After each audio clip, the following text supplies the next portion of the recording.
The low, persistent hum of the fluorescent lights inside the late-night corporate processing center always felt like a slow, psychological erosion of my sanity.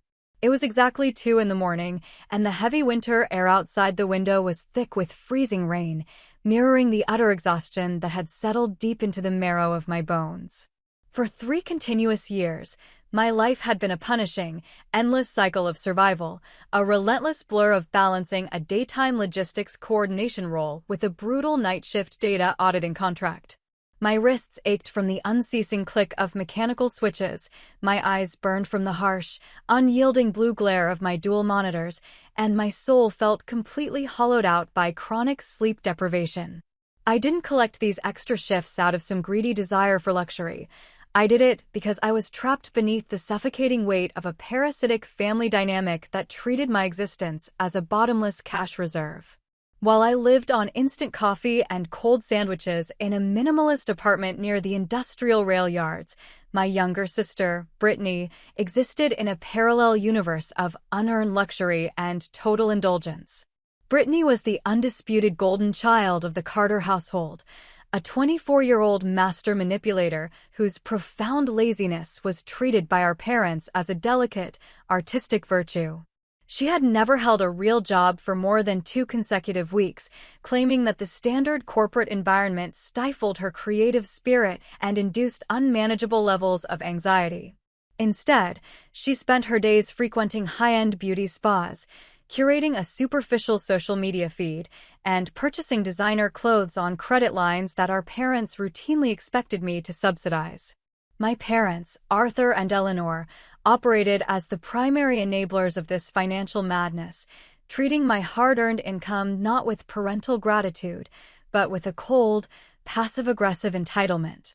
Whenever I tried to draw a boundary, refusing to co-sign another luxury personal loan or finance Brittany's failed boutique ventures, my mother would weep hysterically into her silk handkerchief. "You are so cold and ungrateful, Holly," she would sob, her voice dripping with a weaponized guilt that had controlled my choices since my early childhood. "Your sister is going through a fragile emotional phase, and you're sitting on a massive corporate salary in the city while your own flesh and blood is struggling to find her path. Family is supposed to be an unbreakable circle of total solidarity, but you treat your own parents like we are an inconvenience to your precious career." To preserve a fragile, artificial peace, I had spent years swallowing my own resentment, quietly wiring thousands of dollars a month to cover their mortgage gaps, their utility balances, and Brittany's accumulating debts. I had even gone so far as to completely take over the legal deeds and primary mortgage obligations of the suburban family home when my father's contracting business collapsed due to his absolute lack of fiscal discipline. On paper, the house belonged entirely and unilaterally to me. I was the sole primary owner of the asset, while they lived inside its walls for free, treating my property like a hereditary kingdom that I was obligated to fund. They viewed my quiet devotion as a sign of absolute, submissive weakness, fully confident that my fear of family conflict would keep me trapped as their invisible financial doormat forever. The fragile illusion of our family dynamic didn't just crack, it vanished into an icy abyss on a quiet Thursday afternoon while I was auditing a corporate tax ledger. A high-priority fraud alert flashed across my phone screen, an automated notification from my premium black credit card underwriting division requesting immediate verification for a newly processed transaction. The amount blinking under the harsh office lights made the blood instantly freeze inside my veins. $12,700, charged directly to an elite international luxury cruise line.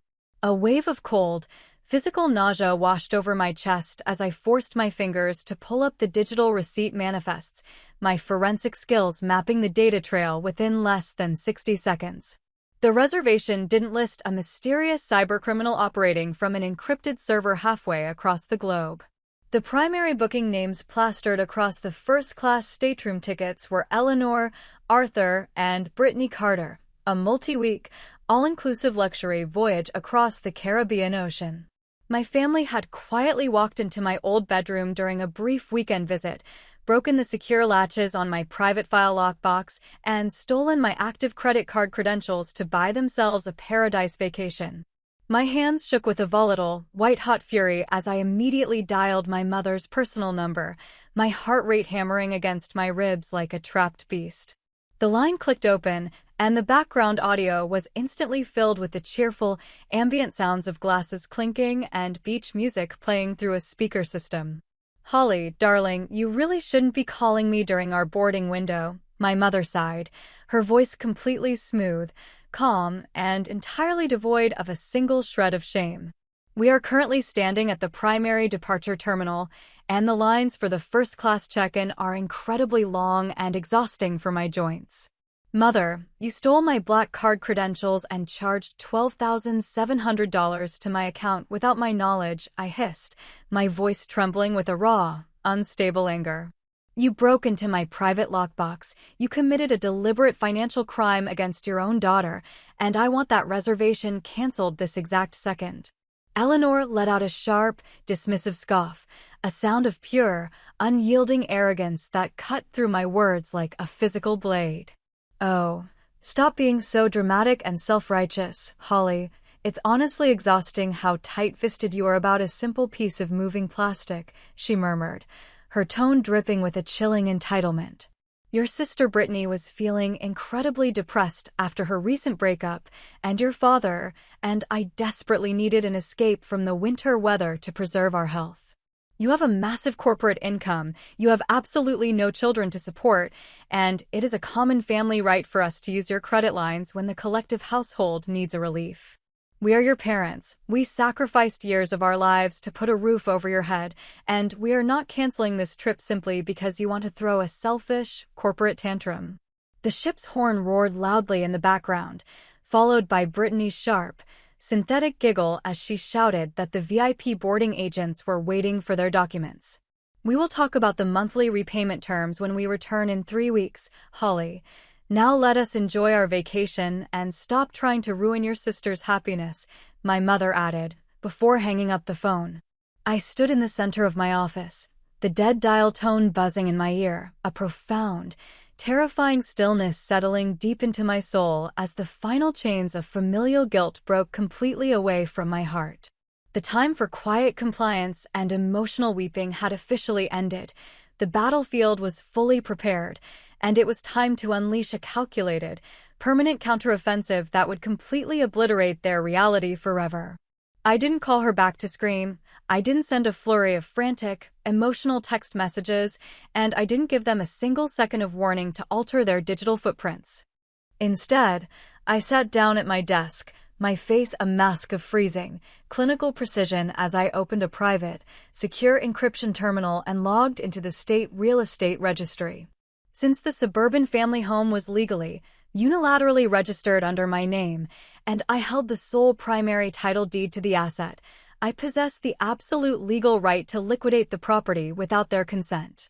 I immediately bypassed the standard, slow public listing platforms and contacted an elite, high-volume real estate investment broker named Richard Hartley, a man who dealt exclusively in high-stakes, off-market cash asset acquisitions. I walked into his downtown boardroom less than 2 hours later, laid the clean title deeds and the structural inspection files on the mahogany table, and stated my conditions with a flat, unyielding precision. "I am listing this suburban property on the private pocket market for an immediate, total liquidation sale," I instructed, my voice smooth, quiet, and entirely free of hesitation. "I am seeking an all-cash institutional buyer who can execute a guaranteed 7-day closing schedule, and I am willing to price the asset 15% below market value to ensure absolute velocity." The real estate investor raised his eyebrows, recognizing the sharp, strategic determination in my eyes, his team launching into motion before the corporate servers could even complete their daily data cycles. Within less than 48 hours, using his exclusive network of high-net-worth international trusts, Richard secured a full cash offer from a wealthy family who was looking to relocate to the area immediately. The closing contract was structured with an ironclad, non-negotiable 7-day deadline, backed by a massive non-refundable cash deposit that left absolutely no room for legal loopholes or delays. While the legal machinery of the secret sale was moving behind closed doors, I began the meticulous, silent process of erasing my family's physical existence from the property. I retained a discreet, specialized white-glove relocation service, scheduling the entire execution to occur over a single, highly coordinated weekend while my parents were floating out in the middle of the ocean. I moved my personal, high-value belongings, my childhood journals, and my private files into a high-security, climate-controlled storage facility registered under a private corporate LLC I had established weeks prior. As for the mountains of expensive furniture, designer clothing, and luxury appliances that my parents and Brittany had accumulated using my siphon capitals, I left them completely untouched inside the house. On the morning of the 7th day, the financial transfers cleared my private investment accounts, depositing a massive, life-changing lump sum of liquid capital directly into a secure repository they would never be able to touch. I handed the master electronic keys and the unassailable legal title deeds directly to the new wealthy cash buyers, completely terminating my connection to the property with a single stroke of a pen. Simultaneously, I initiated a secondary, devastating chess move with the executive fraud division of my premium credit card company and the Federal White-Collar Cybercrime Task Force. I delivered the complete forensic data package, the unedited audio recordings of my mother confessing to the unauthorized charge, the timestamps mapping the lockbox violation, and the digital tracking logs showing the physical location of the theft. I didn't stop the legal machinery I had set in motion. I allowed the consequences of their choices to unfold with the inexorable, ruthless precision of a natural law, waiting patiently for the ship to return to the harbor. The explosive climax of the narrative unfolded 3 weeks later on a crisp, foggy morning at the primary international cruise ship terminal at the city harbor docks. The massive luxury vessel pulled slowly against the concrete pier, its horn roaring through the dense mist as thousands of suntanned passengers prepared to disembark with their luggage. Standing at the center of the primary arrival terminal was a formation of uniformed local law enforcement officers, flanked by 2 senior federal investigators from the Identity Theft Task Force.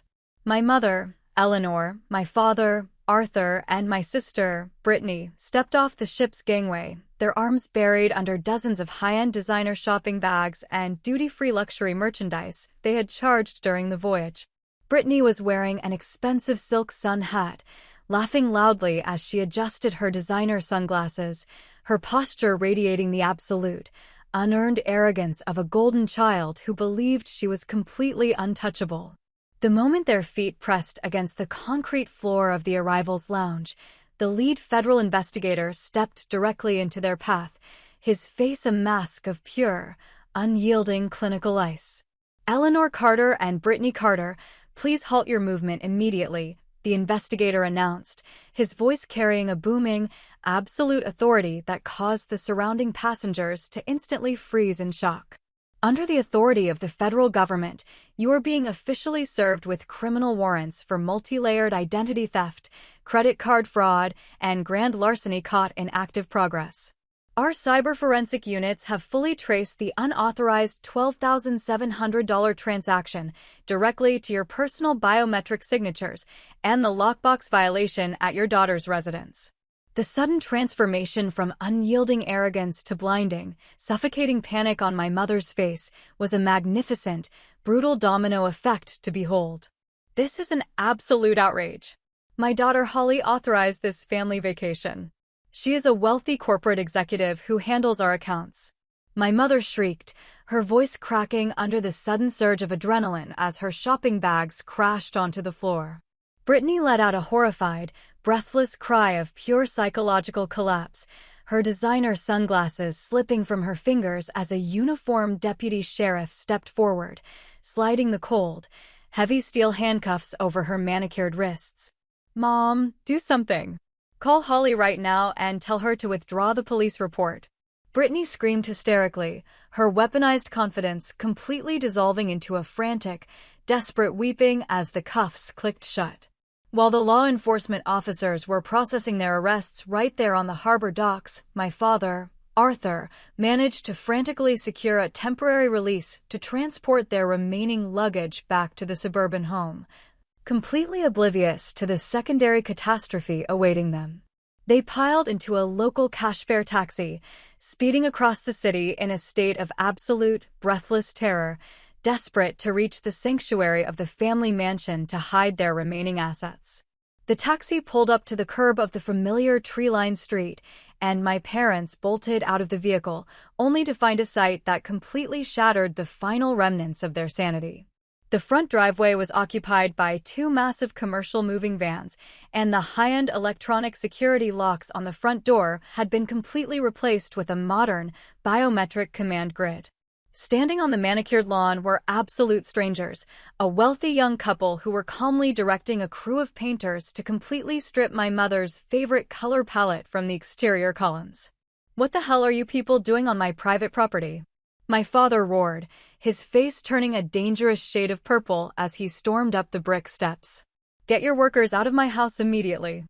The new cash buyer didn't engage in an emotional debate. He calmly reached into his blazer pocket and pulled out a certified, stamped legal copy of the property title deeds and the immediate eviction orders. This property was legally sold to our institutional trust by the sole primary owner, Holly Carter, exactly 7 days ago, the new owner stated, his voice flat, steady, and entirely free of sympathy. "The closing funds have fully cleared. The deed has been officially recorded with the state registry, and your remaining personal junk inside the master bedroom has already been cataloged and moved into a city liquidation warehouse." Two local law enforcement cruisers pulled up to the curb right on cue, their flashing red and blue lights casting a sickening, rhythmic glow across the manicured grass of the neighborhood. The uniform officer stepped out, enforcing the immediate eviction orders with a cold, mechanical precision, forcing my parents to stand on the public sidewalk surrounded by nothing but their stolen cruise luggage. They had spent 6 years treating my property like a hereditary kingdom and my hard-earned income like a disposable asset, and they were finally being forced to live in the silent, empty desert of their own creation. The pacing of my life slowed down beautifully over the subsequent weeks, allowing the frantic, white-hot drama of the past to transition into a continuous current of pure serenity and absolute personal triumph. I allowed my corporate attorneys and the federal fraud compliance specialists to handle the final legal fallout, routing all remaining family communications through a secure proxy network that permanently archived their desperate cries without ever breaching my peace of mind. Sometimes, out of a clinical curiosity to review the absolute perfection of the human karma, I would open the secure transcription logging systems to watch the slow-motion collapse of their pride. The early messages from my mother were weaponized bursts of pure, defensive fury, screaming that I was an ungrateful monster who was actively trying to kill her own sister out of pure jealousy. "How dare you execute a secret house sale and leave your own parents completely homeless over a simple family vacation expense?" My mother's words screamed through the digital transcripts. "Your sister Brittany is facing real felony charges. Her entire social reputation has been permanently ruined at the harbor docks, and we are drowning in legal fees we cannot afford. You have plenty of money from your forensic accounting contracts, Holly. Why do you have to destroy your own bloodline over a piece of moving plastic? Please call the state prosecutors and drop the affidavits." As the days progressed and the bank foreclosure timelines on their auxiliary assets began to harden, the burning rage in the messages completely dissolved into a frantic, chaotic bargaining. "Please answer us, Holly, please. Your father is working a low-wage manual shift in his 60s just to afford a tiny 2-bedroom apartment near the industrial rail yards," my mother sobbed in a final transcribed voicemail. "We didn't mean to ignore your sacrifices. We were always proud of your brilliant career. We just thought you were strong enough to handle the financial weights without our constant attention." Brittany had to take an entry-level retail desk job where her manicured fingers are ruined from manual labor, and we have to live in a place where the trains shake the thin walls every single night. Please wire us a small fraction of the house liquidation capital just to help us survive the winter. We will do anything you want. We will make Brittany apologize to you in public." I didn't reply to a single syllable, and I didn't feel a single flash of malicious resentment, because true liberation means reaching a psychological place where the opinions of your abusers carry exactly zero weight over your self-worth. Their sudden, Frantic appeals to family loyalty weren't born out of a genuine realization of the pain they had inflicted upon me during my childhood. They were born out of a primitive, desperate terror over the permanent loss of their walking safety net. They didn't miss their eldest daughter. They missed the quiet compliance and the defenseless target that had allowed them to commit financial crimes without ever facing a consequence. The final, magnificent closure of my journey arrived on a crisp, pristine morning far away from the toxic, suffocating atmosphere of the city. I stood on the private observation deck of an elite luxury vessel, a fresh cup of hot coffee resting in my hand as the ship glided smoothly through the deep, sapphire blue waters of the Alaskan coast. The air was crisp, clean, and filled with the breathtaking majesty of towering snow-capped mountains and ancient glaciers reflecting the brilliant morning sunlight. There were no manipulative sisters siphoning my capital for their vanity spares, and there were no parasitic parents demanding I sacrifice my youth to feed their unearned pride. I had completely blocked their desperate pleas forever, isolating my private investment portfolios behind multi-layered security walls and building a beautiful independent destiny entirely on my own terms. I had turned the coldest family exploitation into a flawless masterpiece of pure self-worth, walking into the future fully vindicated, enormously wealthy, and completely free. If you are listening to this story right now, and you are the child whose silence and hard work have been systematically weaponized by the people who share your last name, hear me clearly. Your value is never defined by the absolute blindness or the predatory greed of a toxic household dynamic that refuses to see your worth. Strength does not mean enduring financial fraud, emotional neglect, or identity theft for the sake of a fake family peace that only serves the thieves in your life. True power is born the exact moment you stop begging for the validation of people who trade love for currency, and you begin to use your own brilliant mind to establish unbreakable walls around your future. My property liquidation was a beautiful achievement, a complete deployment of corporate compliance strategy that permanently saved my hard work from the hands of criminals. But the true victory, the one that allowed me to look into the mirror every single morning with a peaceful, confident smile, was the absolute freedom of knowing that I am more than enough. Heed this truth and remember, home is not a geographic structure defined by a shared surname, a genetic code, or the toxic obligation to sacrifice your youth for people who treat your existence like a convenience. Home is where your boundaries are treated as absolute, where your hard work is genuinely honored, and above all else, home is where you are respected.